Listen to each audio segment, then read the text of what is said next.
हरे भरे पहाड़ों से घिरी एक शांत घाटी में बसा चंद्रिकापुर एक छोटा और सुंदर गांव है। गांव के बीचों बीच एक निर्मल झील है, जिसकी सतह पर रात के समय चांदनी थिरकती है। यहाँ के लोग मुख्यतः खेती करते हैं और शाम को अलाव के चारों ओर बैठकर कहानियाँ सुनना उनकी परंपरा है। कहानी चंद्रिकापुर का चांदी का पंख तारांकन। चंद्रिकापुर में एक प्राचीन कथा थी कि जंगल के अंदर कहीं एक जादुई चांदी का पंख छिपा हुआ है। कहा जाता था कि जो भी उस पंख को ढूंढेगा उसे एक इच्छा पूरी करने का वरदान मिलेगा। लेकिन पंख तक पहुंचना आसान नहीं था। पंख पाने वाले को साहस, दयालुता और निस्वार्थता का प्रमाण देना पड़ता था। ईशानी, गांव की एक युवा लड़की, हमेशा इस कहानी से आकर्षित रही थी। उसका परिवार अपनी छोटी सी जमीन पर खेती करता था, लेकिन बड़ी मुश्किल से गुजारा होता था। एक शाम जब गांव वाले अलाव के पास कहानियां सुन रहे थे, उसने फिर से इस कथा को सुना। इस बार उसने ठान लिया, मैं वो पंख ढूंढूंगी और अपने परिवार के लिए बेहतर जीवन की इच्छा मांगूंगी। उसने अपने माता पिता से कहा। अगली सुबह थोड़े से खाने का सामान लेकर और अपने दिल में हिम्मत लिए वो जंगल की ओर निकल पड़ी। रास्ता बिल्कुल आसान नहीं था।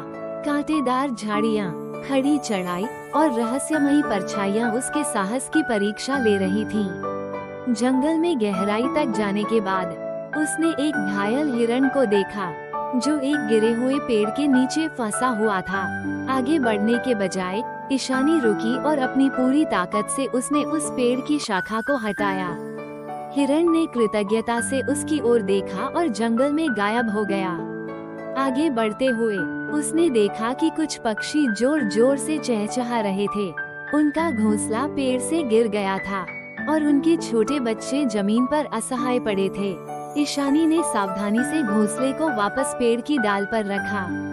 माँ पक्षी ने जैसे उसे धन्यवाद कहा। दिन बीतते गए। ईशानी थक चुकी थी और अब उसे अपने ऊपर संदेह होने लगा था। तभी उसने एक मुलायम सी चमक देखी।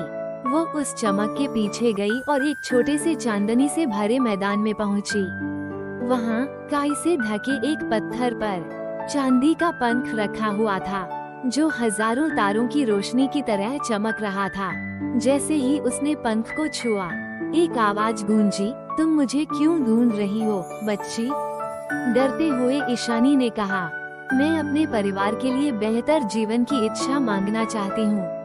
आवाज कोमल हो गई, तुमने पहले ही अपनी दयालुता और साहस दिखा दिया है। इस पंख का जादू तुम्हारे कार्यों में है। तुम्हारी कोशिशों ने तुम्हारे गांव के लिए खुशहाली ला दी है। पंख एक तेज रोशनी में बदल गया और ईशानी ने अपने दिल में एक गर्माहट महसूस की। जब वो चंद्रिकापुर लौटी तो उसने पाया कि उनके खेत लहलहा रहे थे और गांव में समृद्धि आ गई थी। चांदी के पंख की कहानी तो जीवित रही, लेकिन ईशानी जानती थी कि असली जादू दया, साहस और निस्वार्थता में छिपा है। इसके बाद चंद्रिकापुर समृद्ध हुआ और वहाँ के लोग एक दूसरे और प्रकृति के प्रति दयालु बन गए।